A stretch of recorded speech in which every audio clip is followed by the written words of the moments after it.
Hi everyone, this is Jess from Games of Power, and welcome to the Game of Thrones History and Lore show, where I'll be covering some of the most interesting, in my opinion, stories of history and lore that we can find on Planeteros. And today, we'll be covering the Age of Valyria. With that said, let's get into it.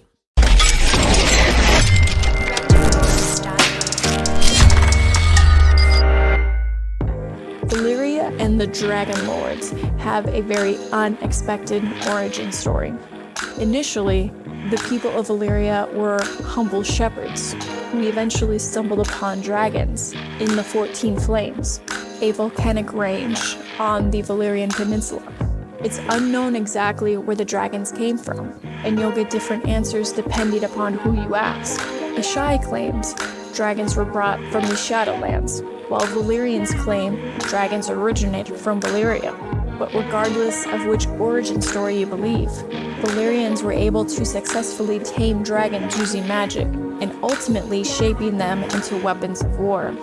Fun fact, it's speculated that Valyrians learned to tame dragons from Adamish peoples, but there is no information available beyond that.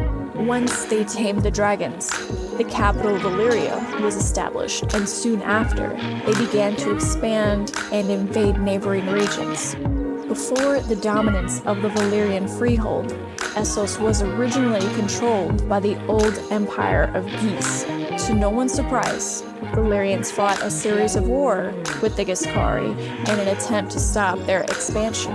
With Valyria's powerful dragons, they were able to stave off Giscari invasions until they finally marched on the Giscari capital, Old Geese, and razed it to the ground, making the old empire of Geese no more. Adopting the Giscari practice of slavery, the Valyrians were able to conquer and colonize even further, expanding their influence across Essos. Having slaves allowed Valyrians to not only expand west, but also build an infrastructure across Valyria, connecting major cities, allowing for more trade throughout the land and better management of each region. But Valyria's wealth didn't lie exclusively in its slaves. Much of Valyria's wealth came also from the mines of the 14 Flames. There, the Valyrians mined silver and gold, and it's speculated they mined too deep into the mountains, causing the doom of Valyria. But of course, we will never know for sure. The Giscari wasn't the only empire the Valyrian freehold encountered during its history. They also encountered another civilization, the Rhoynar. This civilization was west of the Valyrian Peninsula, and for a number of years, the Valyrians and the Rhoynar were peaceful. They were so peaceful that the Rhoynar allowed the Valyrians to cross their land and wage war to the west of them with the Andals of Andalos. Another fun fact, this event actually prompted the Andals to cross the Narrow Sea and invade Westeros. The Andals would have rather leave their homeland rather than become slaves of the Valyrian freehold, which is what would have happened if they stayed. It wasn't before long when the Valyrians and Rhoynar were finally at odds with each other. Between 950 BC and 700 BC, the two fought a series of wars described by Beldekar's History of the Warrinus Wars, a copy of which can be found in the Red Keep. The Valyrian freehold won, but it wasn't as decisive of a victory as you would think, considering they did have dragons. The Valyrians did suffer losses. 250,000 Rhoynar men won their greatest victory by defeating 2 dragons and killing hundreds of thousands of Valyrians. Of course, another Valyrian force responded to this defeat by not only destroying hundreds of thousands of Rhoynar soldiers, but by also driving out what was left of their people to Dorne. 10,000 ships filled with women and children, led by Princess Nymeria of Nysar, traveled to Dorne in the hopes of preserving their people and culture. Story has it, all the men died fighting the Valyrians. The Valyrian freehold commanded a vast empire and controlled a large portion of Essos's geography during the height of its power. connecting major cities via dragon roads. Valyrian land stretched over much of the Essos that was west of the Bone Mountains. Many of the major cities from this time period still exist in the current time frame of A Song of Ice and Fire. This being the case, we'll only cover a few. For example, the Free Cities were originally self-ruling Valyrian cities and can be found in current-day Essos, Volantos, and Tyrosh. Early Valyrian military outposts have grown well past what they were originally intended to be. Merchants in the Andal territory founded Myr and Pentos. Lys was founded by the Dragon Lords as a pleasure retreat, and the Valyrian slaves that were able to flee the Freehold founded the initially secret city of Braavos. Astapor, Meereen, and Yunkai, popular cities mentioned many times in the books and in the shows, were originally Giscari settlements that grew into bustling cities post the Doom of Valyria. But of course, Essos wasn't the only continent where they held settlements.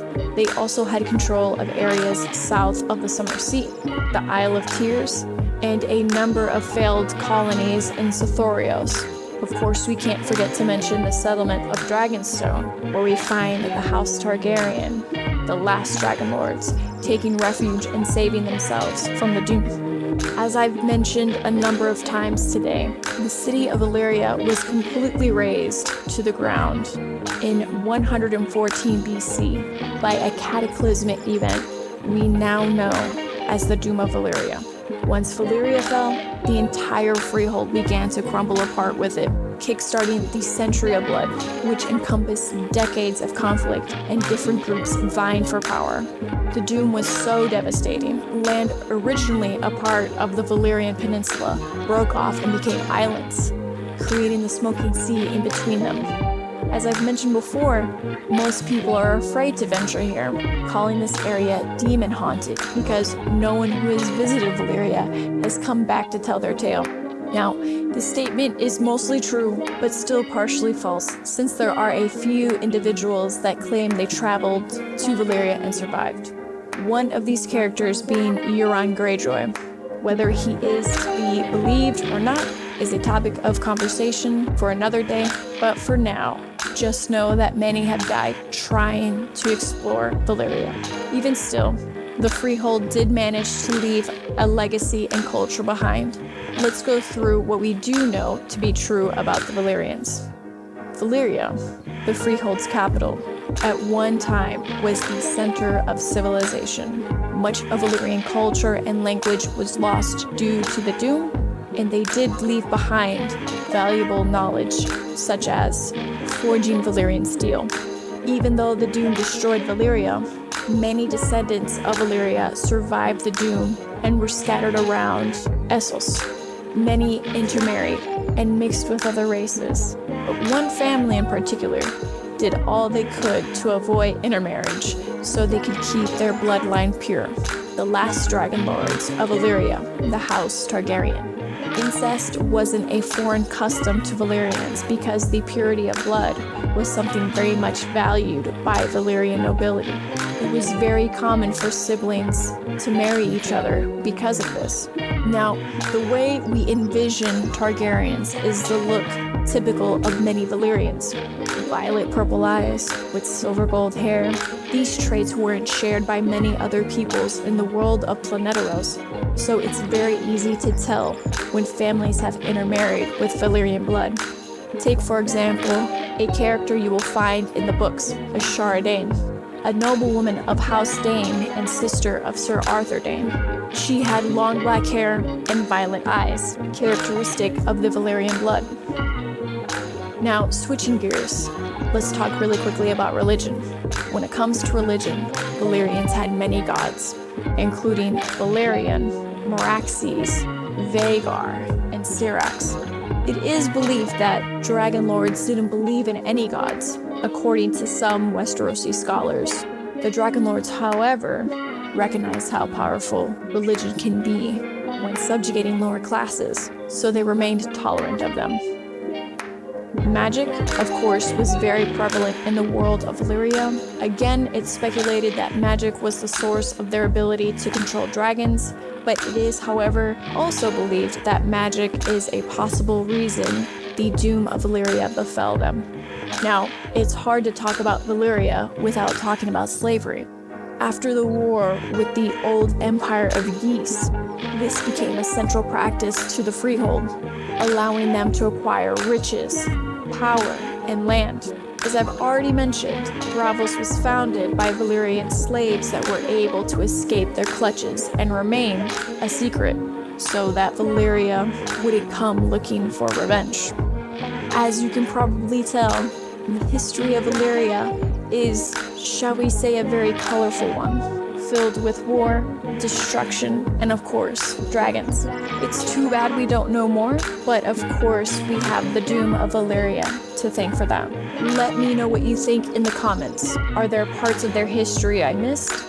Would you watch a spin-off show that takes place in Valyria? Let me know what you think below.